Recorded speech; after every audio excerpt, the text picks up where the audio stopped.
মুসলিম সম্প্রদায়ের কাছে সবথেকে পবিত্র মাস রমজান মাস। তারা এক মাস উপবাস থেকেই রমজান মাস পালন করে থাকেন।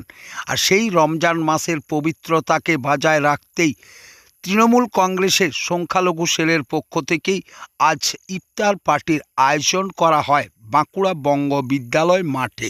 সেই অনুষ্ঠানে উপস্থিত ছিলেন বাঁকুড়া পৌরসভার চেয়ারম্যান অলকা সেন মজুমদার, বাঁকুড়া জেলার ডিপিএসসি চেয়ারম্যান শ্যামল সাঁতরা ছাড়াও তৃণমূলের সমস্ত কাউন্সিলররা।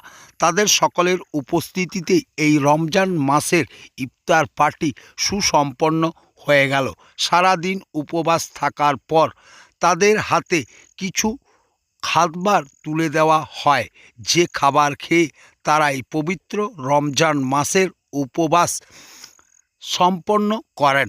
এই সুন্দর অনুষ্ঠান অনুষ্ঠিত হওয়াতে খুশি এলাকার মুসলিম সম্প্রদায়ের মানুষজন।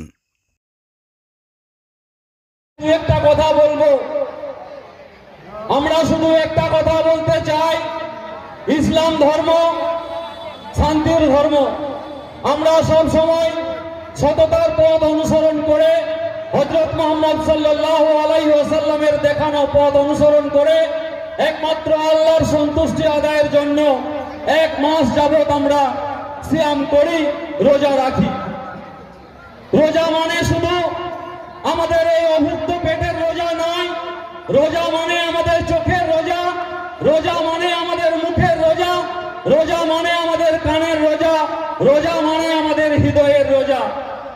রোজা মানে শুধু অভুক্ত থাকা নয়, রোজা মানে হলো যে সমস্ত কাজ করলে সাধারণ মানুষের অসুবিধা হবে, যে কাজ করলে সাধারণ মানুষ কষ্ট পাবে, যে কথা বললে অন্য মানুষ কষ্ট পাবে, সেই কথা থেকে বিরত থাকার নাম হলো রোজা।